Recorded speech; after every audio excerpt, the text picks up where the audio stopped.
Hey guys, welcome back to my channel, and today I have a book review for you, and as you can tell down below, it is about Roseblood by A.G. Howard. First off, I want to say that I was very excited to read this. It is stunning, it's beautiful, everything about it. Aesthetically, I loved. I liked that it changed it up and has the red lettering. I was so excited that I got a signed copy of it from my Owlcrate. Here's what I think. So basically, Roseblood is a Phantom of the Opera retelling, which I love the musical, have not read the book. I had very high hopes, and I was very excited to read this book. I think I'm still kind of reflecting and thinking about it, but there's a lot of deal breakers for me in this book, and that's why I kind of toggle between a 2 and a 3 rating for this book personally. I tried to go and look around at all of the different reviews, and a lot of people were glowing about this book, and a few kind of felt the same way that I did. So I'm gonna be honest, and hopefully I'll have some reviews where I'm gushing about books. This one kind of disappointed me a little bit. So it is about a 16-year-old girl named Rune, and she is a voice prodigy. She is very driven by opera, and anytime she hears operatic music, she has to sing along. She has a very gorgeous voice, but anytime she sings, it makes her violently ill, and she pretty much passes out anytime she sings. So, you know, her mother just kind of thinks that she has just a severe case of stage fright when when she almost feels cursed, and that there's something more sinister at play of why she gets so sick. She's kind of throwing in the towel, and her mother says, well, there's a school named Roseblood that, you know, is a new school in France, and it has connections to the Phantom of the Opera, and has all these mysterious things that happen, and people think it's connected to the Phantom of the Opera. And, you know, Rune isn't really on board, but, you know, of course you want to please your parents when you're young, so I think she, you know, and she's very devastated by the death of her father. Her father would play violin, and they would sing together. That's, I think, how she wants to keep music. But so she decides to go to Roseblood, this school in France, which, first off, Roseblood just sounds really cheesy, you guys. She goes to France, and this school has no cell phone Wi-Fi. Like, they know Wi-Fi at this school, which is weird to me, because sometimes you get confused of when and where we are. You know, what decade are we in where we have no cell phone? Like, I feel like as a parent, I would want my kid in college to have a cell phone in order for me to connect with them. But the mother's totally on board with that, and she said, hey, there's a payphone, and there's a landline phone, which who even has a landline phone these days? I don't know. That kind of bothered me. As a parent, I would want to be in contact with my kid in college at all times. She's at the school, and she's making Insta friends. She becomes best friends with a few of these different people, which I guess, I mean, when I think, like, that's pretty realistic. When I was in college, you'd meet girlfriends, and you just ultimately decide within a week that we're like best friends now. So I don't find that too weird. She would come to the school with this gorgeous voice, and she auditioned her first time. So of course there'd be intimidation coming from some of the other girls. But I guess another problem that I had was there was, you know, some of these girls would kind of gang up on her because they were jealous, and that is also a very realistic theme, but I just don't feel like Rune let it affect her. And I kind of had, you know, I was made fun of a lot in high school because I was also a singer, and if you know, get lead roles, there's a group of people who don't like you because you get lead roles, and it truly affected me. You want acceptance when you're that. So that kind of bothered me, that it didn't really affect her,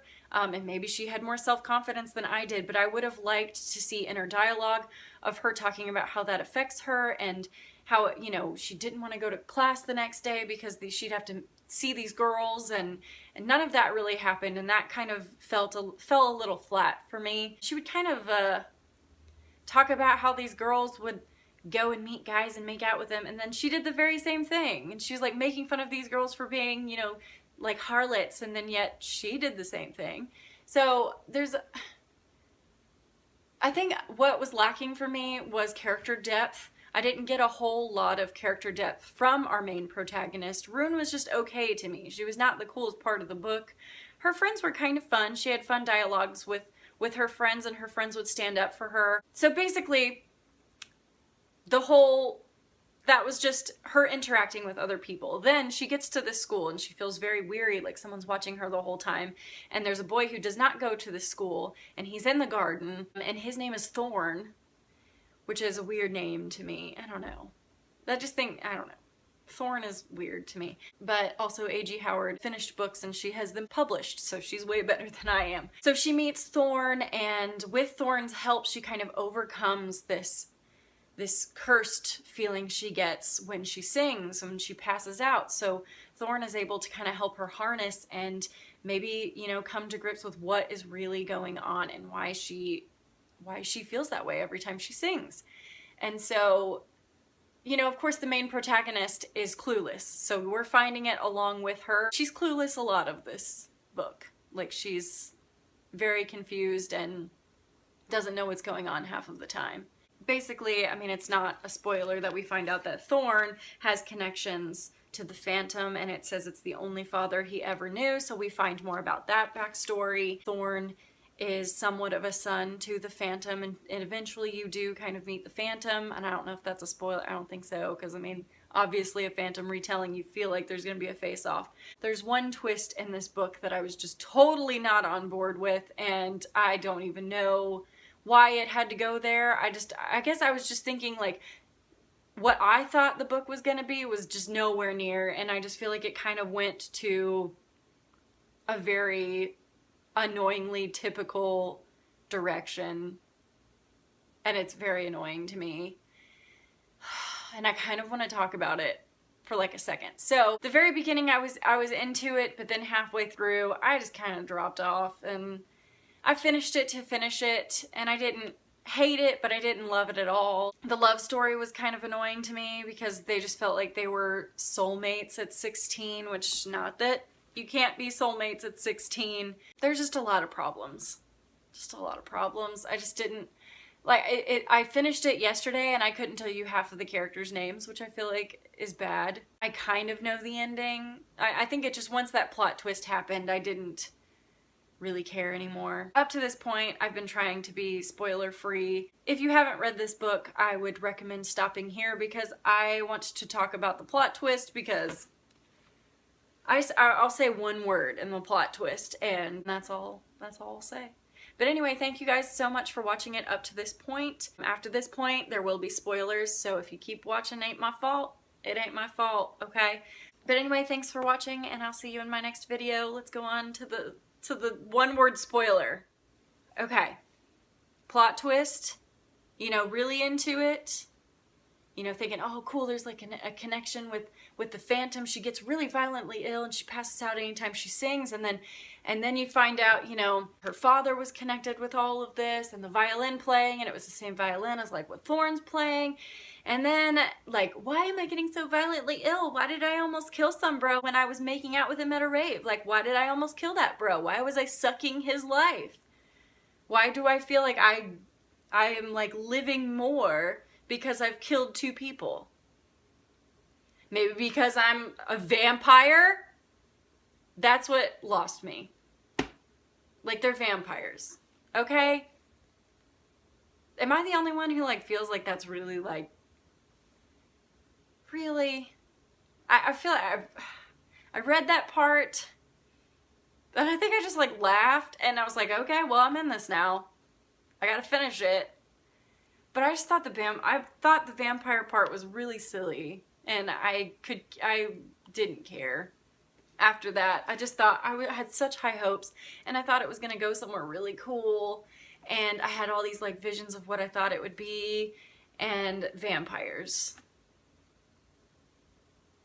And then that she like has Christine's voice, and like that they're all trying to get Christine's voice out of her. Like, sure, here, take Christine's voice. Cool. I'll just go back home. I didn't want to be here anyway. Go for it. Take it. I don't know. Vampires. Vampires. Okay, so that's the end of the spoiler. I just felt like I just need to get that out.